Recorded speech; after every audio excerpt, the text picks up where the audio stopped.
turn scars into skits, old wounds into bits. Every calling, every friend feels like Sunday once again. From the grind to the glow up, glass half empty, you pour more up. You take the weight we hold below and lift it on the LaVar walk of show. This that LaVar walk of show, where the real ones talk and the wild thoughts go. We laugh, we cry, yeah, we let it roll. Healing through a joke and a story for the soul. This that LaVar walk of show, turn it up loud, let the whole block know. From pain to punchlines, watch the wisdom glow. Yeah, this that LaVar walk of show. Hey, some days heavy, some days light. You still find a way to make it feel alright. When the world's too loud, when the bill's too high, I press play, hear your voice, and I remember why. This that LaVar walk of show, where the real ones talk and the wild thoughts go. We laugh, we cry.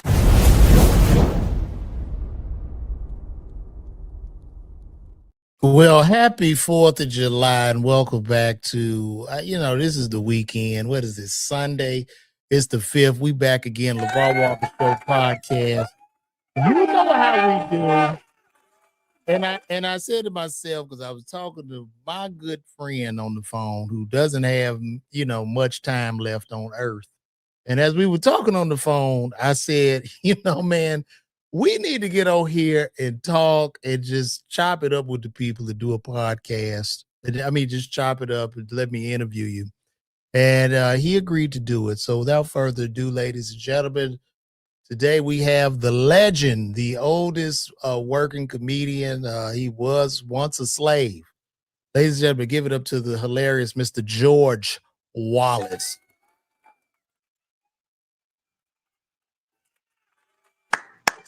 Well, bring me in. I'm on the line for 15 minutes clapping to myself, and you just call me old, a legend. And you know what? I'm starting to accept that because I've been around a long time, 50 years. I am so blessed, and I'm happy to be on your show because I admire you and your little bullshit, whatever you do, but you're good at it. And I'm just happy to be here today. And it's good to be doing what you love doing for 50 years. Now, you only been doing it for, 15 years at the most? No, I'm a little over 20 in, but what's so interesting, you said 50 years, I'll be 49 this year. Are you serious, man? Yeah, you started around the time my father nutted in my mama. Don't do it. Don't say it like that. You know I'm a Christian. Don't do it. Today is Sunday, bitch. Yeah, you were signing up for your first open mic when I was a tadpole, like when I was swimming upstream my mother's egg. And this is great, man. So we have you here, and we would chop it up, man, because we just hanging out. We're talking about the current state of comedy, the economy, ticket sales being a little laggy. And I don't know, man. I'm trying to figure it out, George. You a legend. You tell me. You've seen ups and downs in this business. What should comedians do to adapt in this current state?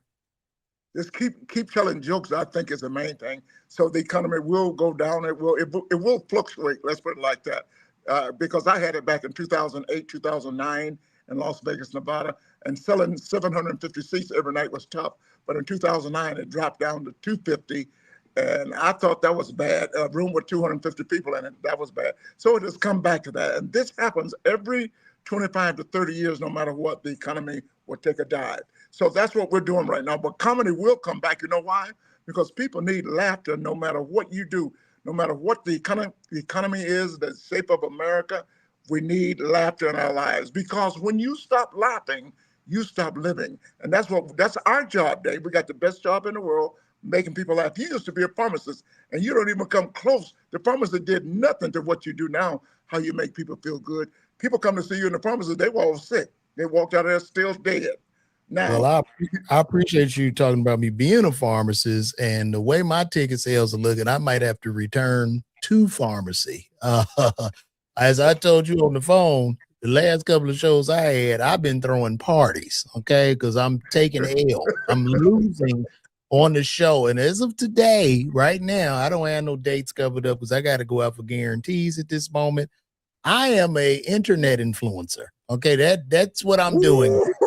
Yeah, that's how bad it is for me. Okay, like it's a big loss. Thank God I can sell people drugs legally for a living. Legally. It is very, very tight. You And will to never me, go back. You will never go back to the pharmacy because this will pass. Because people love to laugh, and with your jokes, you will always have a job. And just think how much money you make. If you do 30 people a night, you're still gonna make more money than you do in the pharmacy, and you're gonna not laugh. So that's not pretty after, cool. well, that's not true. Not after expenses, George. Well, not that, but you can live on $300 a night. I'm sure you can do that. You won't even make 300. So let's do some simple math here, guys. I know this is great. This is a great conversation, but George was saying it with 20 tickets. Let me explain something to you guys. In a comedy club, let's just take a typical off night at an improv or a helium comedy club. Mhm. Just for them to turn the lights on is $750. So you have to sell at least 100 tickets in this Yeah. market just to meet or cover your expenses. I could do 20 or 30 all day, but you gotta at least break 200 tickets to be profitable. And this is after expenses, after tax, all that. So it's crazy. Now, I'm gonna ask you this. What would you tell a person, a new, young, and up and coming comedian that's entering comedy? What would you tell them? All right, first of all, tell them make sure you get yourself a financial cushion before you enter the comedy world without a job because it's pretty tough out here. When I started the comedy, Junior, there were 50 comedians in the world. Did you hear what I said? 50 comedians in the world. It sounds terrible back then. That was the David Brenners, that was the Richard Pryors, that was the Johnny Carson. And you start naming them off and you get up to like 25, you go like, whoa, whoa. And then when I started comedy, that was maybe like I said, the 50 comedians, and now there's a million in every city. So you also got competition out there. But I think you got a financial cushion. Like I said, you were selling drugs, a pharmacist, and you got a financial cushion. So you're able to take care of yourself. So I would tell a new comedian, make sure it's what you want to do. Because that's the number one thing I teach young people. Make sure you enjoy your life and live your passion. And make sure you love telling jokes. Don't do it just because somebody say you're funny. You got to love what you do because some nights are not going to be funny and you still got to enjoy it and get back up there.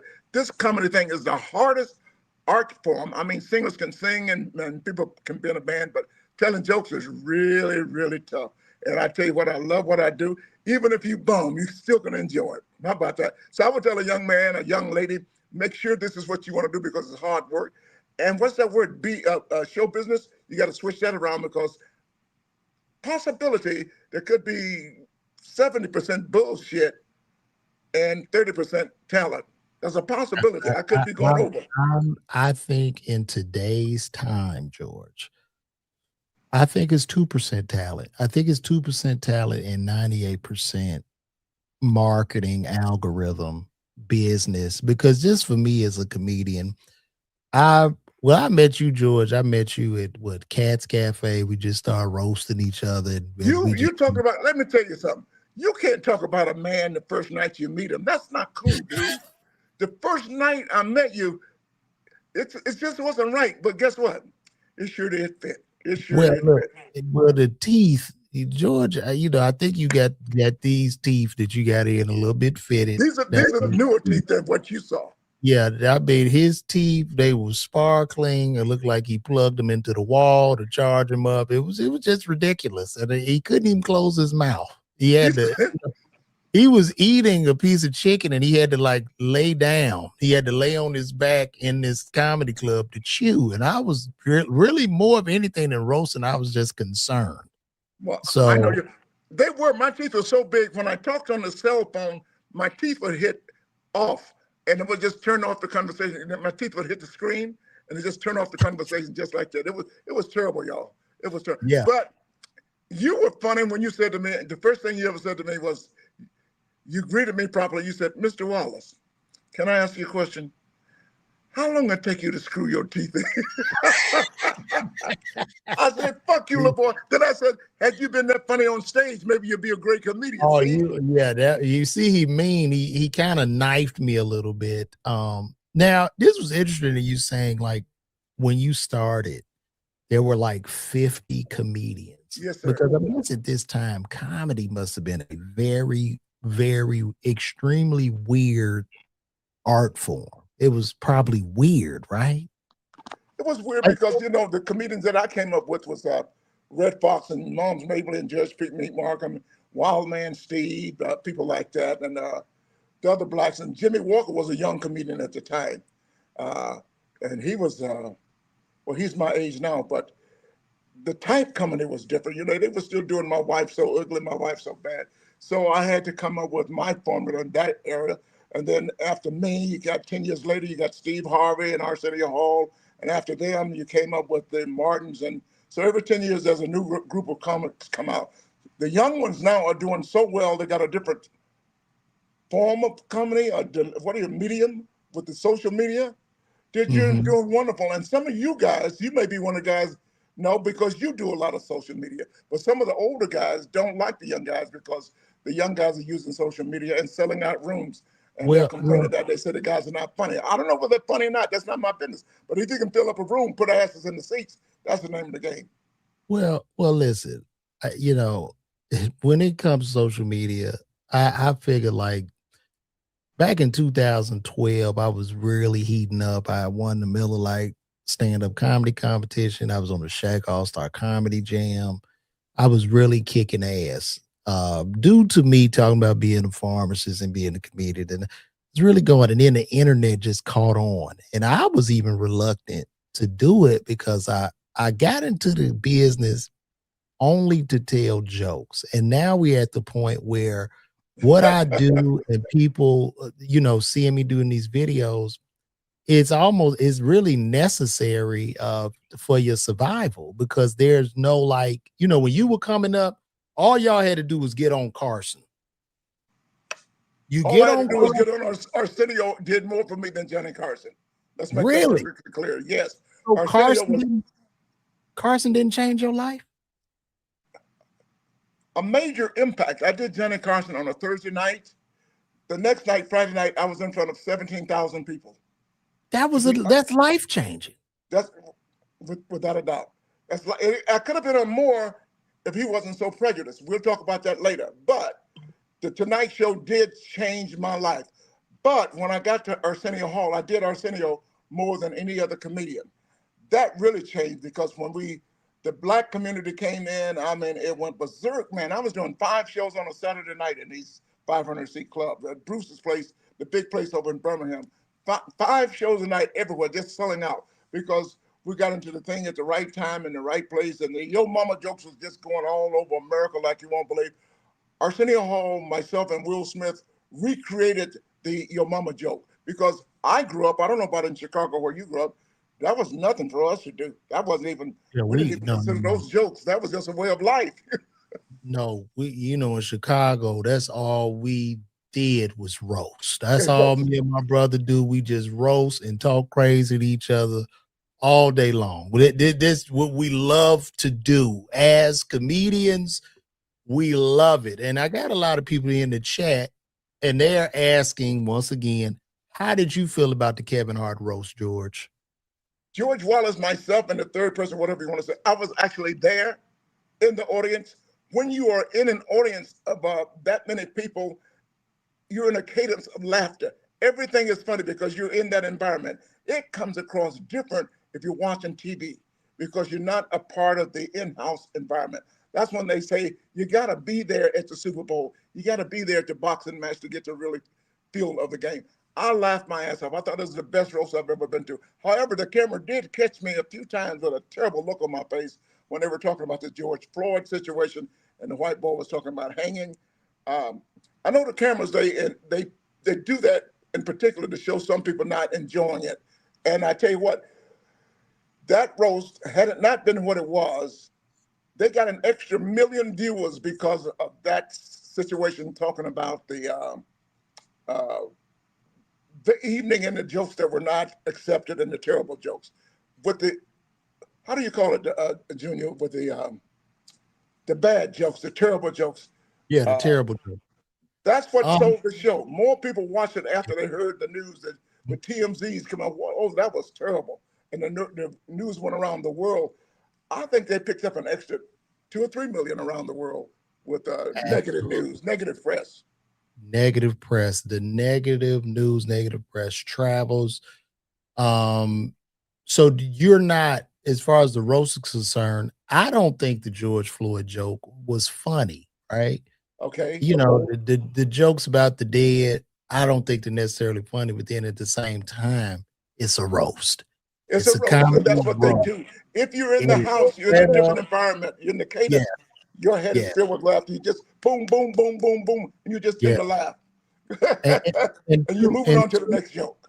with that, I detected a lot of selective outrage from people because in this attention economy we in the internet, you know, when something is hot, a topic is hot, everybody can grab on, get a opinion of it, and whatever opinion gives them the most attention or give them the most applause, they run with that opinion. Of course, Do I don't think the joke was funny, but however, like I said, I feel it's a roast. I got a guy, a basketball player that's mad at me, Stack. What's his name? Stack, Steven Jackson. Uh, I commented that you don't have to watch the roast. Listen, people, from here on out, if you are offended by this stuff, I wasn't offended. I don't think it's funny, but I'm not offended. But if you're offended by these roasts, don't watch them. Just don't it's watch what them. it's what we're doing today. When you come to a comedy club, we're asking you to leave your problems at the door. This is a club. We do jokes. Some of the jokes you may not like. Some of the jokes could be affecting you directly, but not directly. So it's not about you. It's about the show. It's about the evening, and you partake. Some things you're going to find funny. Some things you won't. But don't become angry because this is the show. This is the roast. It's not for you. Don't watch it, especially the pay-per-view. Don't complain about a pay-per-view. I had made this same sentiment, just telling people, listen, it's a roast. I commented, I guess Steven Jackson made the post on all the smoke, and I commented, yo, it's a roast. Just don't watch it. Real simple. After that, you know, a lot of people call me a buck dancing coon. I tap dance for the white people. I got all this backlash. Is there Steven Jackson, man? Yeah, you hate me and mad, and he coming at me. I'm like, bro, I don't hate nobody. All I'm saying is it's just a roast. There are more issues inside of the Black community that are far more important Ooh-wee. than just a guy telling these jokes. We talking a crisis of fatherlessness, low education, uh, housing affordability. Like we have so many other issues before we get to this damn roast that it's crazy. We got gangs, it's just so much more. More. So to get that pushback, I'm like, bro, I'm not your enemy, brother. I live around all Black people, Black wife, Black child, HBC. I'm super Black. And yes, sometimes niggas get on my nerves because I Yeah, live. right. What's the kid? I There's a love guy them. on He said, niggas do better. You can do better. I forgot his Yeah, name. I love them, but shit, I'm all around. I'm only around Black people. I'm rarely around white people. I ain't been around a lot of white people since I did the Hulu show with Amy Schumer. Plus, you live in Atlanta. You got no choice. Yeah, it's all Black. All So Black. you know, Plus, this is only 1% of the show. Okay. Did you enjoy 99% of the show? I did What? enjoy the show, bro. They didn't talk about Kevin and Kat, you know, amending and shaking hands, and they didn't talk about they was going in on Kevin Hart's dead mama, his Yeah. dead daddy that was a crackhead, Cheryl Underwood's husband that committed suicide. I'm like, it was seen that if anybody should have outrage, it should be those Shit, people. two. Those They two. told Pete Davidson's father he was rolling in the rubble laughing. Pete Davidson's father died in 911. People are crazy, man. People They're are crazy. crazy. I tell you, but So, they forgot to talk about how Cheryl Underwood come back and stole the whole show. No matter what said, they talked about her dead husband, but she come back and owned the show. This is what was uh-huh. great about it. On the show, I made sure I was the first one to stand up when she finished. She was getting everybody. Only thing they did that I probably wouldn't have done, everybody, it was required that everybody say motherfucker 3 times.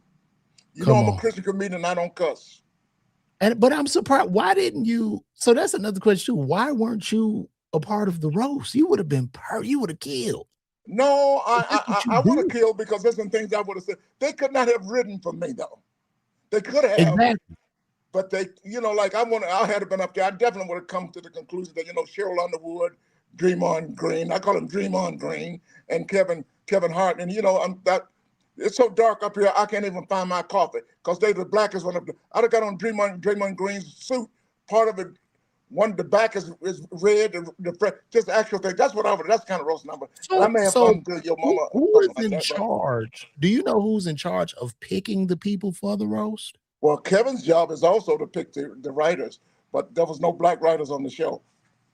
Okay, number one, you had no black writers on the show, but who was in charge of picking the comedians to actually come and roast? Now I know Kevin pulled Naeem. Naeem is a part of his team, Plastic Cup Boys. Naeem been opening for Kevin for He 30 years. approved everybody. Let's put it like that. He approved everybody. Okay, so could you have put your name in a hat per se to say, yo, I want to roast Kevin? I'm not in that crowd right now. I'm not in that crowd. I don't. I know Kevin. I love him, but I don't run with him.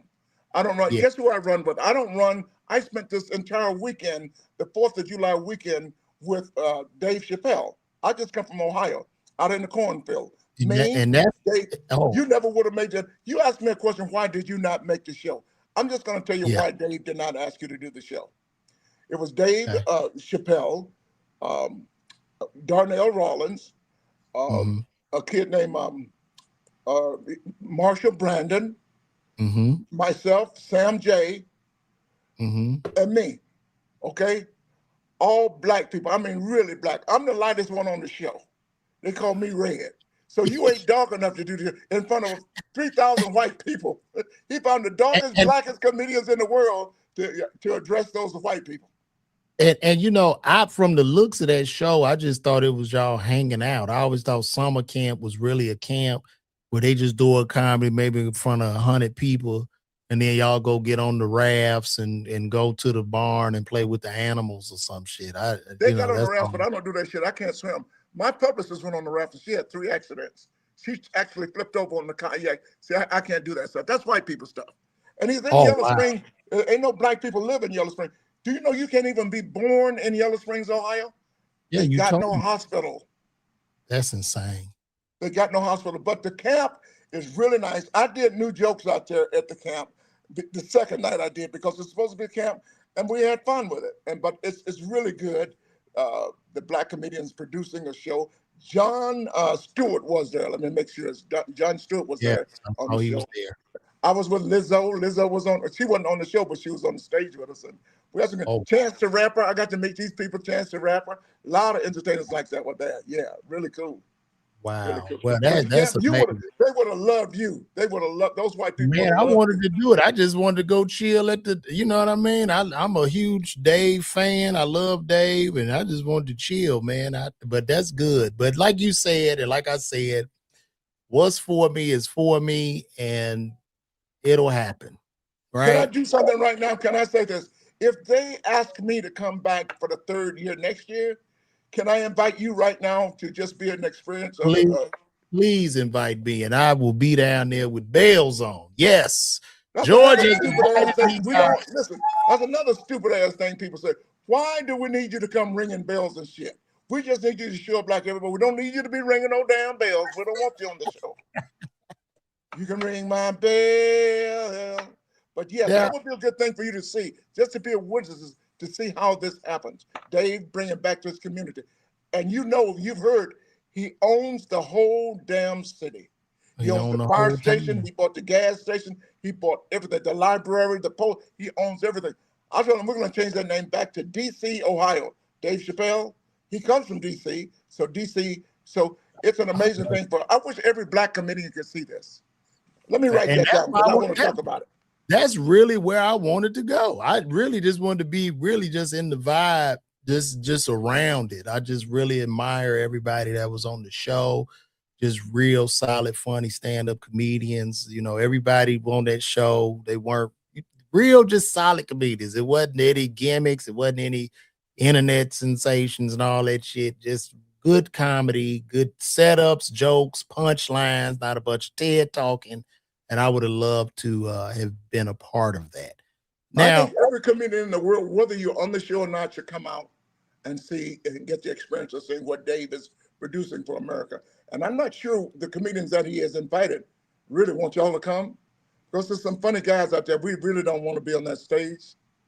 We're true. good enough. I'm just putting it like that. Darnell, myself, and Marshall, we're good enough. We really don't need the extra Oh, competition. you don't want that. You don't want the extra heat. I don't want you on, that's for sure. You Gonna such an start your asshole. own. You know what? It is so good, Dave. I wish there was other comedy camps and maybe one in Hawaii. It should be one in Atlanta. So many comedians in Atlanta, right? Atlanta has everything: the comedy, the music, Man, we everything. got a lot of comedians, man. We got a lot of comedians, a lot of big time comics too here that have come out of here. Now, I want to ask you something too, because you said when you started comedy, it's about 50 comedians. So you really have been around, you know, being a legend yourself. You know a lot of these legendary guys. So I want to go down a list here. Did you ever meet Bill Cosby? Hell yeah! I met Bill Cosby. I worked with him on stage one night, and that's when he was known as being clean. But he went on stage, and the band was sitting up after I came off to introduce Bill Cosby. Okay, and the band was sitting up, and you know, one thing comedians don't like. I'm on stage telling jokes. Beep, beep, doom, doom, doom, doom, doom, boom, boom, boom, boom, boom, boom. Oh my God. He went off. He came out and go, you motherfuckers. And I never heard him cuss. I'm going, oh my God, he cusses. He cussed good too, you know? So I saw him do that. And I was in Las Vegas when he was there. And I knew about the ladies of the evening afterwards. I think they said it was in his contract that he must play around. I have some friends in Las Vegas. The girls will be waiting for him. So I knew about that. I did not know about the drugs. So tell me this, was he mean to you? He wasn't pleasant? He's never been bad at all. Extremely nice. Extremely nice. Extremely nice. But you said when he came on stage, he started cussing the band. The band was playing around and he was The cussing them out. band was warming up. You know, when you get on, the next band was they were warming up while he was telling Oh. jokes. Oh, he was on stage telling jokes and they was starting to warm up. Oh You know shit. what that's like? That's like you gonna cuss now. Oh, that's disrespectful. Yeah. What if I come out here and do some jokes while y'all telling while you sing it?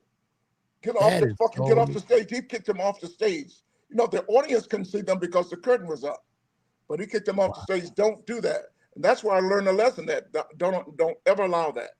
I don't care. Sometimes they will hire you to go on as it could be an omission of why there's a set change. But you say you can change your set, but you cannot tune up while I'm on stage telling jokes. Because wow. if they're ever going to screw up a joke, it will be on the punchline. Okay. Wow. And But Cosby, a two, great, great man until I learned about the, you know, I was with him one time and just great until I learned about the drugs. Now he's 94 years old. So what are you going to do? yeah, I still think he's probably one of the greatest living stand-ups of all time. You I went to know, see him one night and I watched him for 2 hours in the state of California at a amphitheater. I watched him for 2.5 hours. He didn't do a damn thing. When I say he didn't do a damn thing, when you can watch somebody and laugh for 2.5 hours and they had no jokes, it's just that funny, just talking, just talking. just talking. Well, That these was the stories, greatest thing I ever seen. Then I went to a show, my first show in Las Vegas. I saw Dean Martin. Did absolutely nothing. That's when I knew I wanted to do comedy.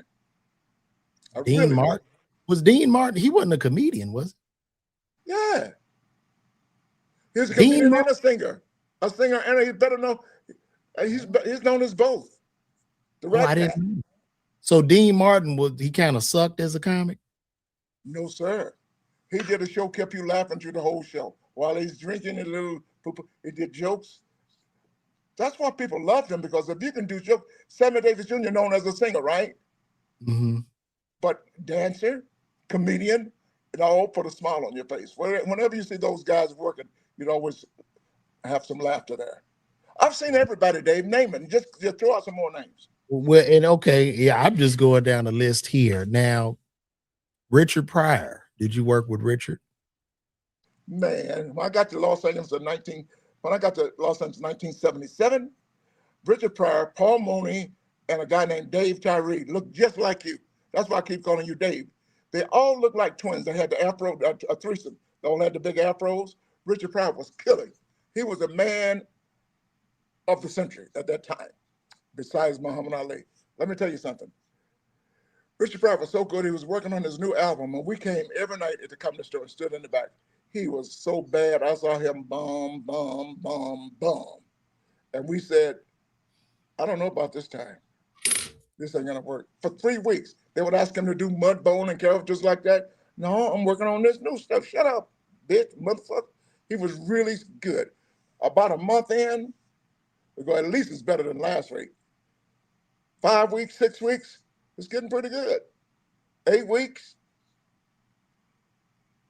10 weeks, live from Sunset Strip. That's how good he was. From nothing, from zero to nothing, live from Sunset Strip. So it took Pryor. So Pryor was willing to be a lot more vulnerable. He was willing to jump off the cliff a lot more and really stand there and develop, which is a lot.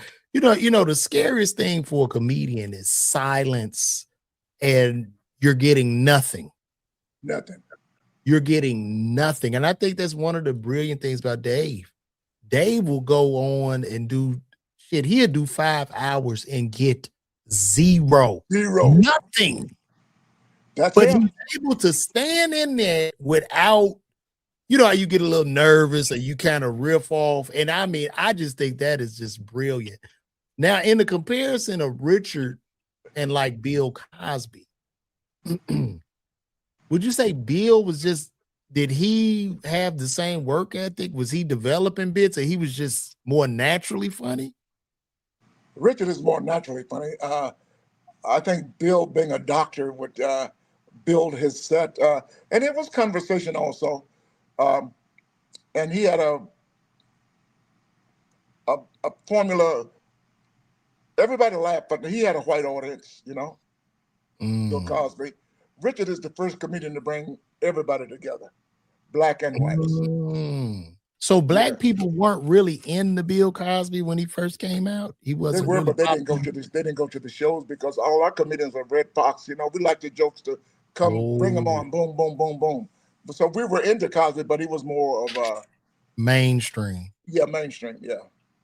Wow. Wow. And from Richard and Bill, what did you take from Richard and what did you take from Bill, just as far as influence, inspiration? Like, for instance, for Bill, what did you see to say, you know how we always look up to these big guys and we say, you know, I like he's doing that, you know, just inspiration or influence. What did you take? What happened when I started comedy, Bill Cosby was the black man. Bill Cosby was the man that we saw on any TV show. Richard wasn't. At that time, Richard was just kicking in. Bill Cosby was the guy that would tell Richard Pryor, stop cussing. Because that was Bill Cosby's era. He didn't want anybody cussing. Stop cussing on stage. You can't make it. He's the one told Eddie Murphy, would you please stop? And Eddie Murphy said, go fuck yourself, have a smile and take a Coke, you know? So this was a new generation of comedians expressing themselves. Look at me. I had to be clean to get on TV. Johnny Carson, all of Merv Griffin, all of the shows that you watched when you were a kid. We had to be clean. So fresh and so clean. And then when Def Jam came along, or Coming Through, whichever was first, that was pretty good. I love that. The young kids could express themselves. Let's say Martin, people like that. And what was the kid name in Los Angeles at the Comedy Theater? Robin Harris. People like that. They could really express themselves and cuss. And it was just really cool. So you saw the emergence of like black comedy as a niche. Like black comedy just really came to the forefront where black people were represented in the comedy space, not only represented, but with the opening of the Comedy Act Theater, with Def Jam, with Comic View, black comedians were then able to separate and kind of had their own thing. This is our cup of tea. Now it's a black market. Yeah. Before we had all basically a white type, because you had to be clean to get on to expose yourself, to get on the media, you know. So Richard was clean. You remember when he started? He was clean, and then he got to Las Vegas. He says, "Fuck it," and they fired him. Richard got fired, and "You'll never work here again," they told him. But he got popular and come back, and he was the man because he was bringing in a different audience, black and white, mind you. Wow. Richard Pryor changed comedy. Nobody has done that. Ooh, Dave Chappelle is doing it right now. I think, listen to me, I think you may be able to know this. I think Dave Chappelle's audience might be 60 or 70% white. Okay, let me take that back. At the comedy camp, 95% white. Oh wow. But I think when he come out, like Dave got, I think he got a percentage of all. I mean, to be that big as a comic, I think you need a small percentage of every race and every demographic. You know, when it comes down just to a numbers game, like Dave probably got as big as he is, it's still 60% white because they buy their tickets first. And so that's who you're going to see down front. Wow. Now let me ask you. Coming to camp in Yellow Springs, Ohio, like I said, 95% white. Well, I mean, it's Yellow Springs, Ohio. I don't know. It was white because it was so hot. It's in a cornfield. The corn was popping itself. That's how fucking hot it was. The corn was popping itself off the bush. It was like snow. It was hot. But yeah, white people come in from all over the world. That's what happens at the comedy camp. All over the world. Wow. Let me ask you this. When did you get this inclination to say, because I know your history. If y'all don't know this, George was a really big time advertising executive. Did like with the cigarette companies and the first smoke signs. When did you say to yourself, I'm gonna be a comedian? You left this big job. You was making six figures in the 80s. I don't know. In the 70s. I got out of college. I'm older than you think I am. I got out of college in 1972.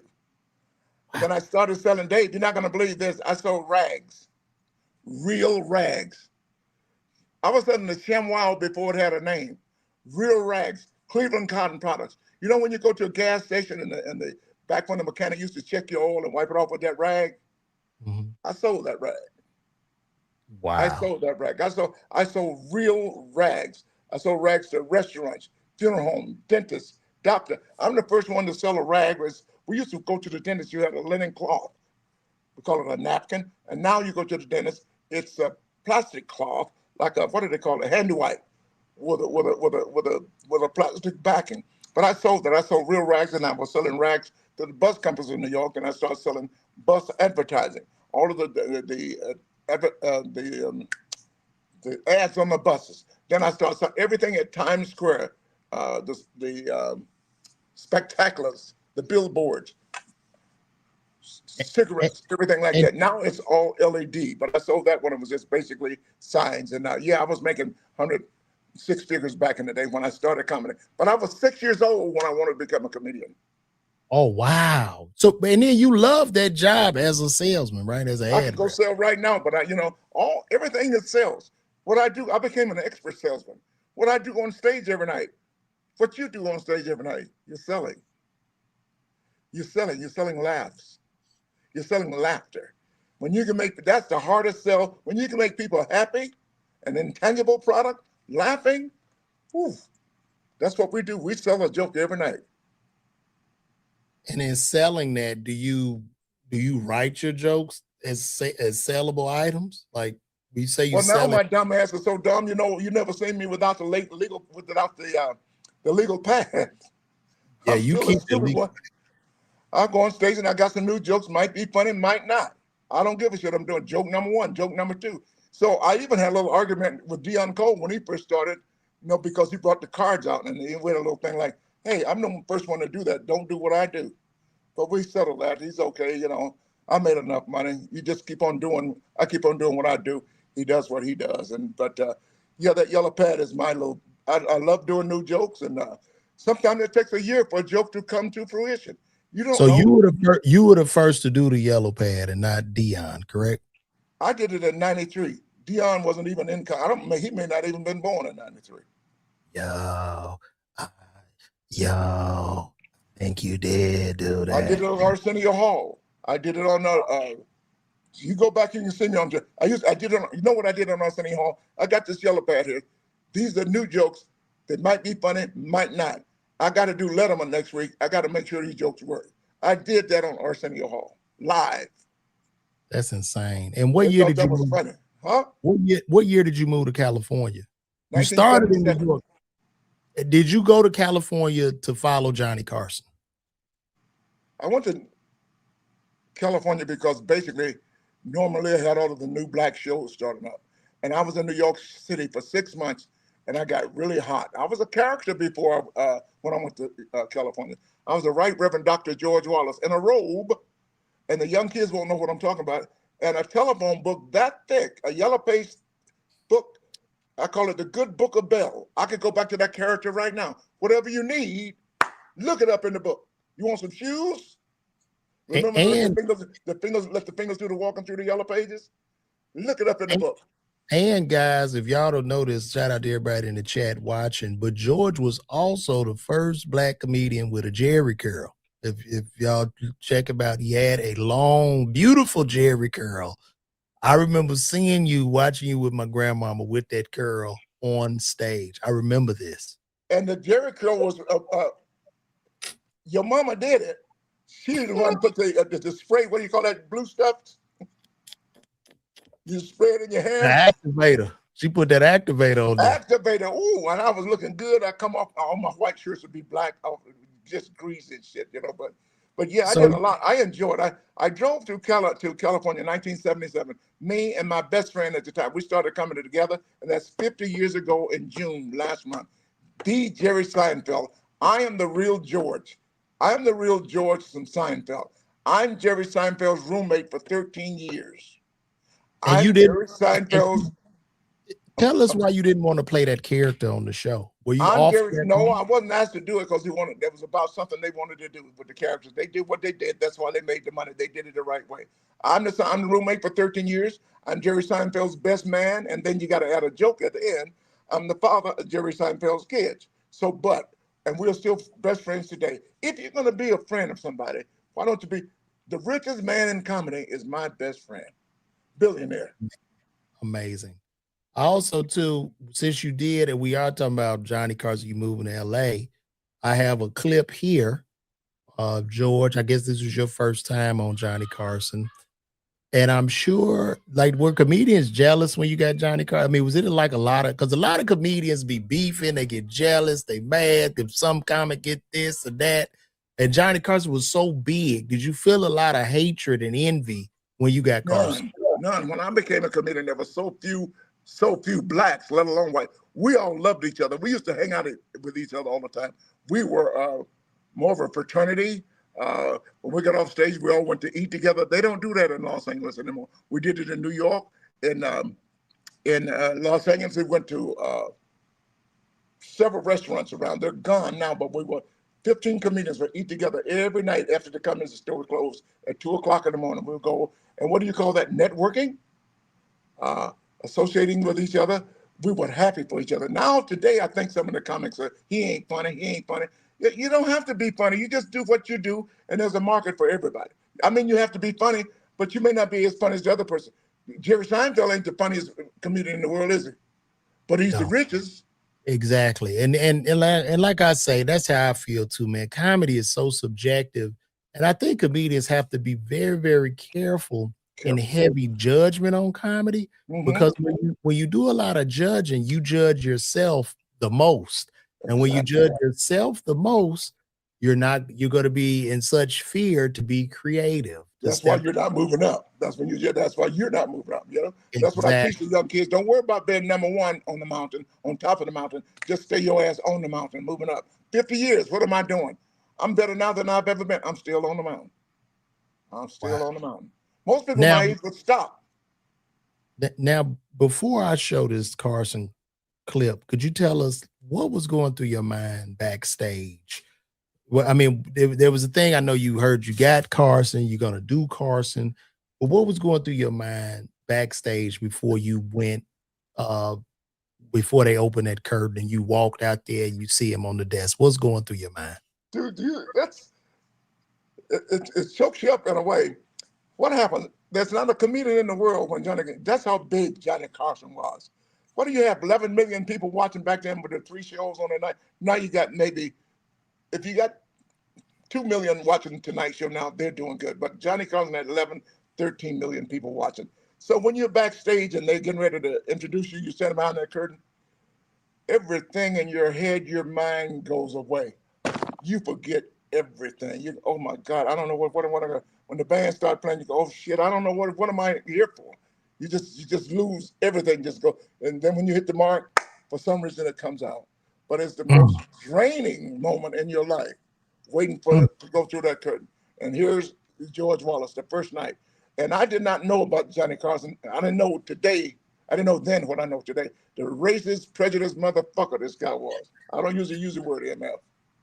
It's okay. Never had black people on the couch. Never had black people on the couch. Guys, listen, I know y'all know George. You're probably singing it, but this motherfucker curses, okay? He's a cussing motherfucker. Junior. Okay. So look, we're going to show this. Let's check it out. Johnny Carson is bringing up George Wallace. You win right there, George. Now that's when the confidence really kicked in. If y'all watching this, especially as a comedian, like when you riff, you got that big riff. Did you see how his back straightened out? Right, you've been ugly your whole life. I mean, Jesus Christ, that stayed consistent. Hey, you've been ugly. Did nothing change? It's in color, but I'm still black and white, right? Doing Spirit Airlines and Frontier jokes. There were people jokes back then in the 50s. People Airlines. George, that was a little. I don't know about that one. Okay. That's my first show, dude. That's my first show on the Tonight Show. And that joke was back in the day. Remember, this is 50 years ago when all of the black guys had the big beatbox on the shoulders and shit. You kill. And you did a lot of time. I mean, you did, because typically these sets were what, like 5 minutes, 3 minutes? They let you go, like you did what, 8 minutes? Yeah, look at it. And the way I felt when you said that move where I really turned on, and I'm like a real talk show host right there, you know, doing a monologue, because I feel good now, okay? But that's me. I think I don't say it's the best set in the world. I could have done that set better. You could do everything better after you look at the set. I could have waited here. My time could have been better there. And you know, but I enjoyed the set, and the people enjoyed the set. I got a lot of work off just that one set. Like I said, I did the show that night. The next night, on Friday night, I was in front of 17,000 people opening for Natalie Cole. How about that? Opening for Natalie Cole. 17 people. And Johnny, he didn't invite you to the couch, but did he come to the green room to speak to you? Did you speak to him at all? He did. I've spoken to him before and after, but that son of a bitch, it's not me.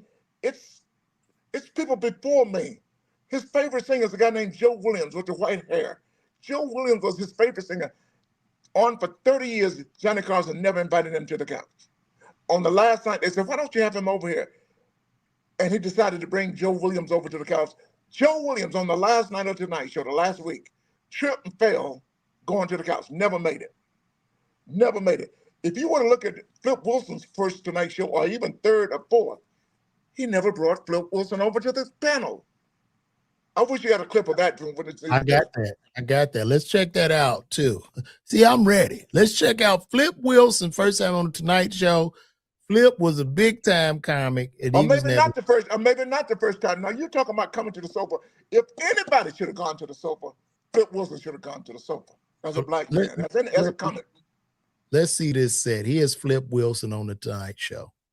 In my seat, I'm very relaxed, very relaxed. And the first thought that passed through my mind was to familiarize myself with the surroundings.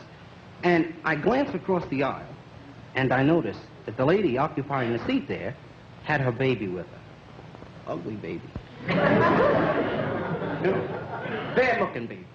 Now, generally, I'd hesitate about passing an opinion about somebody's kid, but this was, even if I don't say it, it's an ugly baby. I only took one quick look, like that, and I saw it. In from the front of the coach comes this guy. The guy's, he's had a few. And as he approached the section where the woman was with the baby, he stops, and he's staring, like that. And the woman's watching him. She's watching him from the corner of her eye. She says to him, "What are you looking at?" The guy says, "I'm looking at that ugly baby." That's a bad-looking baby, lady.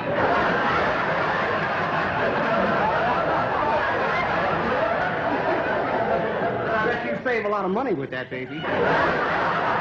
Well, you don't have to hire any babysitter. Nobody's going to bother that kid.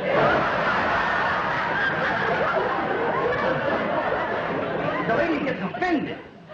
She gets offended. Does that make sense? As he pulls the emergency cord, the train stopped. There's a big scene in there. Well, everybody's crowding around there. And you know the guy who goes through the train selling those 25-cent sandwiches for $1.50. He comes in, big scene. The conductor comes in. The conductor says, "What's going on here? What's going on here?" And the lady said, "This fellow just insulted me. And I don't have to spend my money to ride this railroad." Now, look, I'm going to say this. And looking at Flip right here, he looked like a young Bill Cosby. So who was first? I mean, the style, the cadence was similar. Everybody was a Bill Cosby. You're right. Everybody was a Bill Cosby because Bill Cosby was the template at that time. And so Flip was after Bill. Yep. Wow. Well, Bill has been around a long time, even if I'm wrong, okay? Keep going. Okay. The conductor said, "Now calm down, lady." He said, "Madam, the Pennsylvania Railroad will go to any length to avoid having differences between the passengers."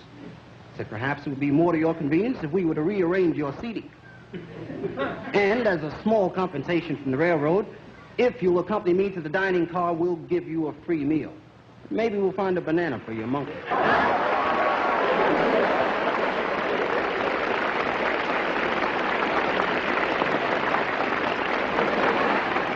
Watch this. Watch this.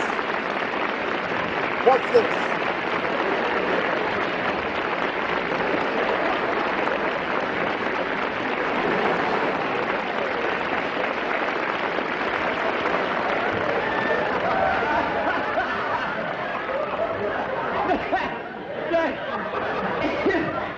One of the funniest lines I've ever heard in my life.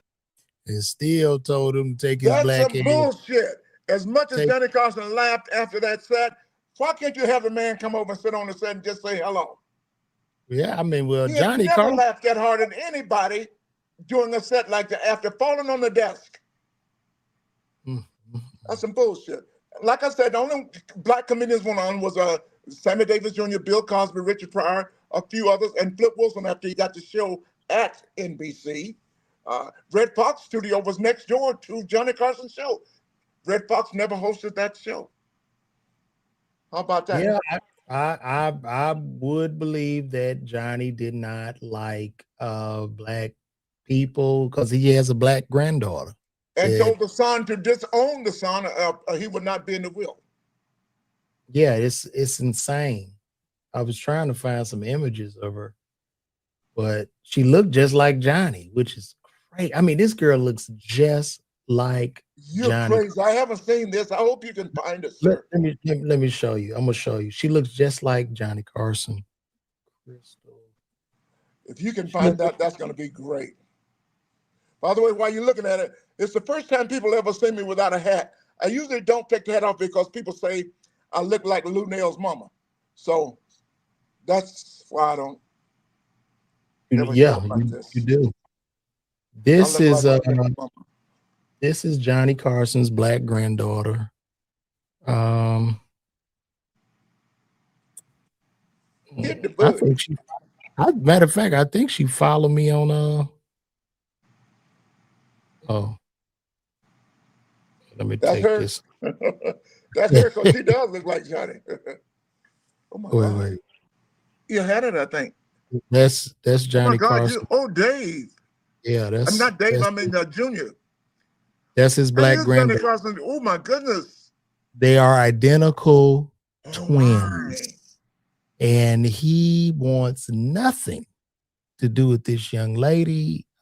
Totally denied her. I don't even think she met him, but that is 100% his black And she got no money grandmother. from him.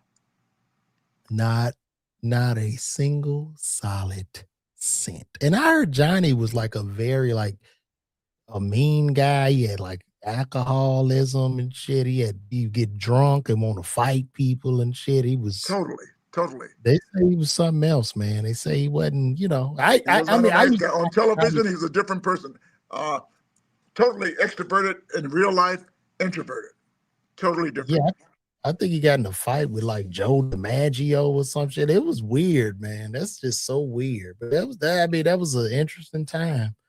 It But was an that is interesting time. As you could see, the Flip Wilson's joke about the baby and the monkey, he couldn't do that on TV today, as you know. He couldn't get away with that joke on TV today. Because no, like you was talking about at the Kevin Hart roast, somebody was saying, why he got to make the black baby look like a monkey? It have came in on his ass, you know. So, but it's a whole absolutely, yeah. absolutely. So that is wow. This is something else, man. I don't know, man. But we got to Back in do the day. something. But thank God we did what we did, and we continue to do what we love, and we are blessed, and we're able. For 50 years, I'm still out there, and I'm still, and I did a lot of things. I'm the first black comedian to go in and tell the club owner, I want your door. I want your door. Darnell Rollins was talking about that last night. You take all of the food and all the drinks. I want your door. And I'm the And first guy that said, okay. what comedy club was that where you It was in told them? Baltimore. What was the comedy club? But you didn't work there. Baltimore Comedy Factory? No, it was way back in the 90s. You weren't even born. You were just 5 years, 6 years old then. Oh wow. It was a Persian guy. I forgot. He and his wife ran the club, and they were very good people. And he had a business sense to go like, hey, if I sell all these 2-drink minimums and you pack your room every night, 5 shows, that's the business area, the food and drink business also, you know. So Right. he made money That- that way, and I enjoyed working, and everybody loved me as the black guy from TV doing 5, 6 shows a night on a Saturday, 3 shows on a Friday, 2 shows on a Sunday. How did you manage to stay so clean? Because back during this time, I'm sure you were offered a lot of cocaine, a lot of drugs. How did you manage to say, you know, this isn't for me? Because at that time, this stuff is not, it's a party thing. It's not as taboo as it is today. It's not looked down upon. It's just like, hey, man, you're in Hollywood. This is what we do. What made you avoid dope and the trappings of it? There's a lady named Miss Lou Wallace. Say Miss Lou. Miss Lou Okay. Wallace and Deacon George Wallace. My daddy smoked and he drank beer. He tried to get me to drink some beer. That was the nastiest water I ever had in my life. Never wanted, okay? He smoked a cigarette, a Chesterfield. One day I tried to smoke. Didn't like it. Never did a drug in my, I got drunk one time in my, really, really drunk in college, University of Akron, Ohio. I went to some frat's party and they had a thing called jungle juice. They had a tub and you bring whatever wine, whiskey, scotch, vodka, you put it in a tub and combine it. Everything's in the same tub. You drink it.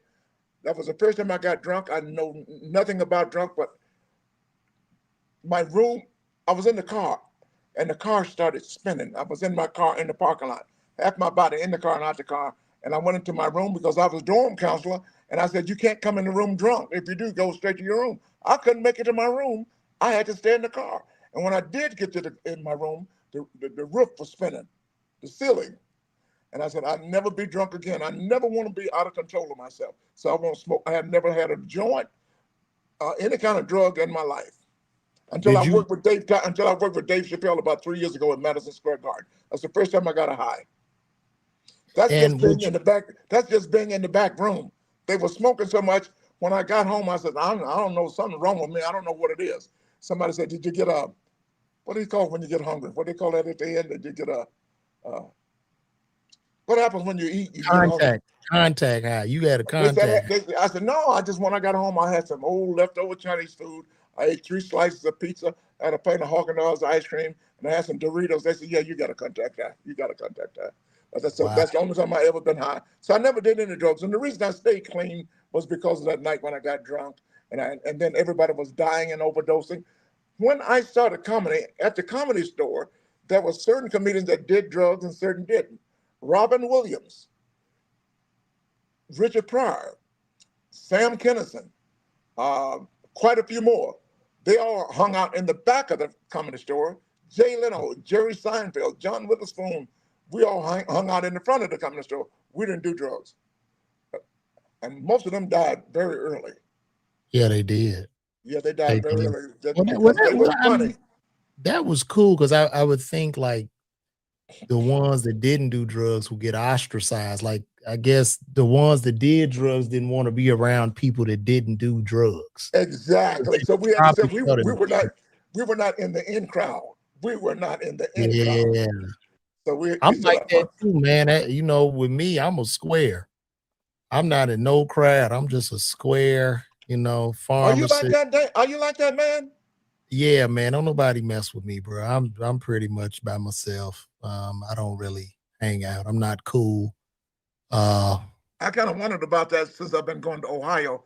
After the show, everybody go to a party house, Yeah. with Yeah. Dave and all of the gang, and Well, they somebody, don't. I mean, they're not doing hard. no, they're They having just fun. It's just a lot of smoking smoke and weed. stuff like that. Yeah, They they're just having. smoking weed. But I don't, you know what I mean? I don't do drugs. Like, you know, and not to say that weed is bad. You know what I Not at mean? all. It's better than whiskey, I think. Yeah, I just smoked a joint and all that before. I got offered cocaine one time after the show though. Yeah. And I was yelling like 2 in the morning. A guy came, hey man, you want some blow? The shit was in his hand. I'm like, dog, I was a little bit annoyed because I'm like, dude, do I look like I do coke? Like, what makes you think? Ooh-wee. That'll throw you out in the media with your Yeah, I was attitude kind of, like that. I was a little bit like offended. Like, dog, what gives you the impression that I do coke? Do I look like coke? And then you got it in your hand, bro. I don't want to sniff out your goddamn hand. It's Yeah, just he's in gonna his say, no, hand, well, raw. fuck you then. Fuck you Like, then. man, get That's what he your got. ass out of here, man. Well, see, I come from the 70s. Let's make that perfectly clear. I come out of the disco era in New York City, 76, 72 to 80s.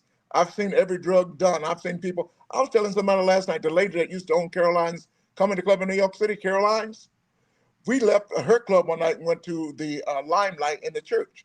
This night, because we were kind of somewhat famous, they took us up way up in the top of the temple, and they were doing drugs and lines up there everywhere.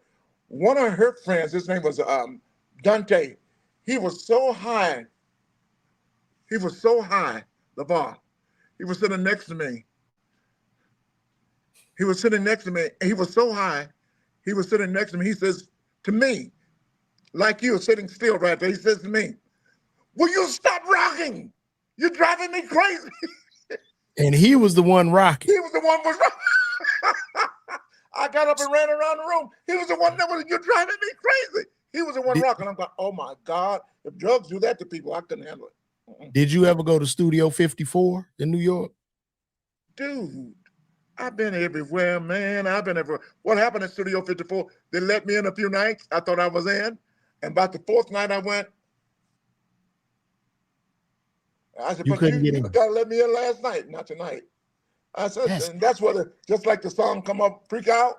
It was like, yeah. fuck you. I'm not going to pay anybody, pay somebody, stand out in line in the cold. And sometimes you would stand out in line in the cold and there'd be 50 people out in line. You get inside, nobody in there, just to make it look like it was crowded, So I At did go to Studio 54 and have a great time.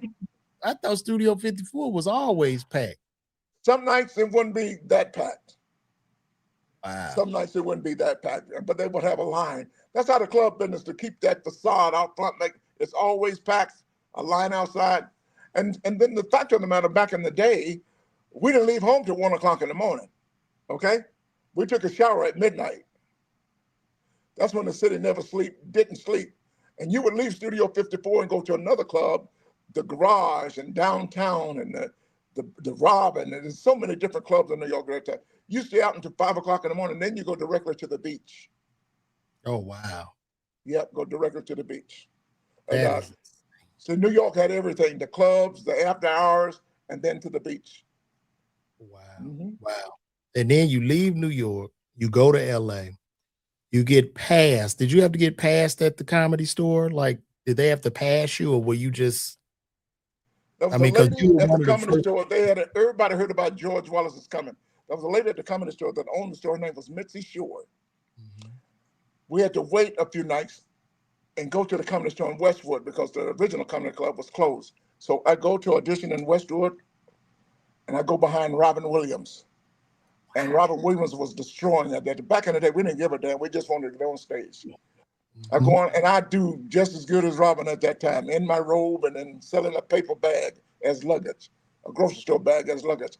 Um, I come off stage, I approach her. She says they had told me she was crazy loopy. That's Paulie Shore's mama. She was Right. crazy Shore and loopy. And I said, but I wanted to get on stage. I wanted to be her best friend that night. You know what she said to me? What? I don't think you're right for the room. I don't think so. You didn't, and I'm going like, I'll just destroy it. No, I don't think you're right for the room. Okay, maybe next time. But George Wallace, I'm so stupid. I called in the next day to get spots. I put my name down in the way. 6 spots she gave me. That's when I say, yeah, she's got to be a little off. She just told me last night I didn't pass it all. She gave me 6 spots the first week. And not only did I work there, I worked the improv. Some of the clubs, if you work one club, you don't work the other club. I Yeah, didn't they play that. hated each other. The Yeah, they Improv, hated each other. the Laugh Factory, they all hated each other. I worked all 3 clubs. I didn't do the bullshit thing because I was George Wallace. I get along with everybody. I don't want to do your little bullshit game. I just want to do my little jokes. That's amazing. Were you there when the comedian jumped off the roof and committed suicide at But my the dumb Comedy Store? ass, his name was Steve. I forgot his name, but we were standing by the second night. Comedians are not cool. I forgot his Steve something, but he jumped off the second night after he jumped off. We all looked at the spot. Let's say 2 weeks afterwards. Next thing you know, next to the hotel, next to the Comedy Store, it's a 30-story Yeah, hotel that he jumped off. yeah. Steve, Bubba, come on down. We was Oh my God. Listen, I look, the guy, I don't know who this guy is. He's a white guy. He's a white guy. Yeah, he was. Why you ask me a So, stupid ass question like that? so look, y'all that's listening. The guy, I don't what made him do this? Did he not get passed? Did Missy say, yo, you're not ready for this show? And he just said, yo, I'm out. He got passed, but he wasn't getting spots. Dude, it meant a lot to get spots back then. And it was just, it was back in the day. Marshall Warfield was there, Richard Pryor, Paul Mooney, blacks. But I did a joke one night. I followed John Witherspoon, and I did a joke. 3 niggas. It was the 3 of us. 3 niggas in a row. 3 niggas in a row. Bet you won't ever see that no more. 3 niggas in a row. It was if you had one black guy on a show back in the day, that was it. One black guy on that show for the whole night. I don't know what happened. I think somebody come in and wanted to see the black entertainers.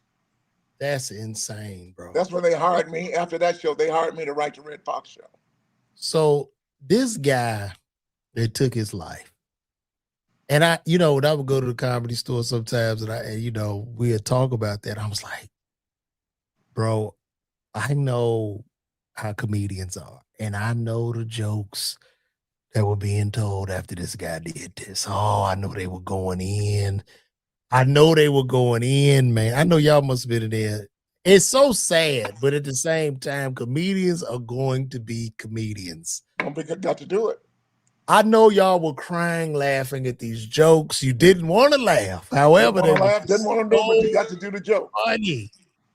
Too soon, Oh, too soon.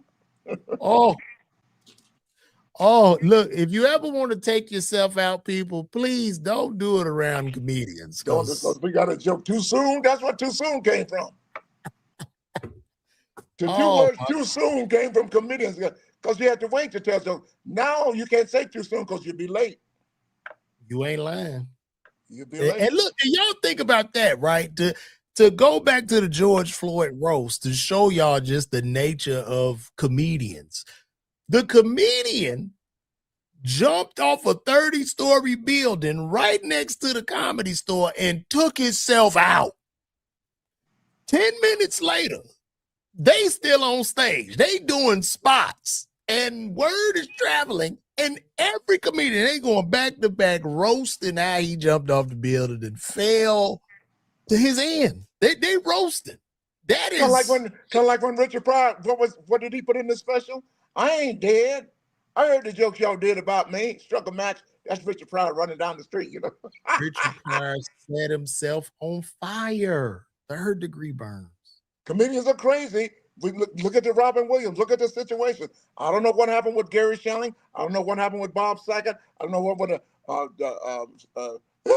Sam Kinison. Comedians are crazy. Some strange. We got some crazy shit in our heads. I'm a comedian. Like, look, I know like why I'm a comedian, and I think it goes back to certain childhood traumas of being roasted, getting whoopings, looking for attention.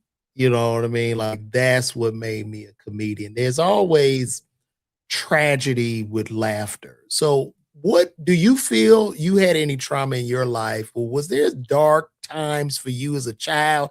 Because it's something that makes comedians comedians. We always a happy person. What is the dark side of George? I don't know. I don't have a dark side. That's something weird about me. I wanted to be a comedian since I was 6 years old. My family always was a happy family. They didn't tell jokes, but they had the party records. That's what it was. They had the party records. I don't know who they think they were. They would play the party record, and you go in the room and you stay in the room. As soon as they go to church, what we gonna do? Put them records on. Put them on. The Red Fox and Mom Neighbor. They supposed to be dirty back then. Next day, I was telling those jokes at school. So the dark moment. I've done some stupid shit. You're talking about comedians will go. J. Anthony Brown's mama died. I was on the Tom Joyner Morning Show. I get to his mama's funeral late, and the coffin is up in the front of the church, and Jay is sitting on the front row grieving. George Wallace, my dumb ass, look over at him. It's not right. But I said to him, I just come down here to make sure that bitch is dead. Oh! He goes crazy. He goes crazy with his feet all just laughing out. They go, oh my God, what did he say? He told his sister, y'all don't want to know what he's. It was terrible, man. Comedians are terrible, especially when you love each other. Especially when you love each other. Oh my God, bro, that is hilarious. But man. that was not as bad a dark moment. That was not as bad as when you said to me, and I don't know your ass, when you said to me, Mr. Wallace, how long it take you to screw your teeth in? I said, you ugly. That did me in, son. That was the funniest thing I ever heard. I said, you ugly, stupid son. That was so good. And you know, that's a way the comedians bond. It'd be like from a roast. And I want to say this to all you sensitive, non-roasted ass comedians, because they're out there, you know, they don't get it. And most of those guys kind of suck. They're just not naturally funny people. I don't even know why a lot of those guys, these sensitive guys, even became comedians, but to each his own. I'll digress. But I think in comedy, it's almost a rite of passage, like how we would take a little stab at each other, but you know, it's just from love, man. It's not a thing of it's not mean. No matter how it sounds, it's love, man. That's what people, they just fail to realize. And that's just a thing amongst comics. I can't explain it. It's almost just like, you can't explain it, no, sir. And I can't explain this. I came on here with you, and you told me it's going to be on 15 minutes. I told my daughter I'm going to have dinner with her at 6 o'clock. It's 6:15. What I can't explain is that, can we do this again? Can we follow up on this? Because we got a lot more to talk about. Yeah, we got a lot to talk about. Look, man, I appreciate you. You still ugly and your teeth ain't shit. But other than that, I look, go have a good time with your daughter and put your other teeth in, because you gotta eat. He got the teeth he used to smile, and then he has his eating teeth. Hey, and I'm old and I got to go pee. I got to tell you something. Well, look, man, this has been a pleasure, man. Y'all give it up to comedian George Wallace. Thank you. We got to do this again, George. Let's do this again, okay? God bless us. I love you, and there's absolutely nothing you can do about it. I'm going to see my daughter now. Maybe she's still there. Bye-bye. All right. I'm old. I don't know how to turn this off. Yeah, I'm about to kick your ass out right now. Goodbye. Leave studio. Kick. There he goes, guys. Listen, man. Thank y'all for tuning in. I know somebody asked me how I got George Wallace. I'm gonna give y'all a little something with the comedians, like I've been doing this a long time. I know, a lot of legendary comedians who I talk to. The only thing is I rarely ask anybody for a favor. I don't really ask people for much, and I'm not a like, it has to be genuine. Like I'm not like a dick rider. I'm not about to. This is just a genuine conversation. I talk to George all the time, and I just felt it'll be great to share some of his tutelage, and just that's just he's an important part of history in comedy, man. That's some serious history just in comedy, just when real comedy. So but I have more. I think I'm gonna probably bring some more comics on that y'all probably heard of. Some you might not know. But anybody I can vibe with, I'm gonna bring it to y'all, man. I appreciate you guys for tuning in. And Pete, ladies and gentlemen, stay tuned, man. I don't have no dates on the book right now based on the economy. I'm just gonna keep coming and putting out content. Hopefully growing the fan base. I have tons of stand-up on my YouTube page that y'all can check out and share with your friends.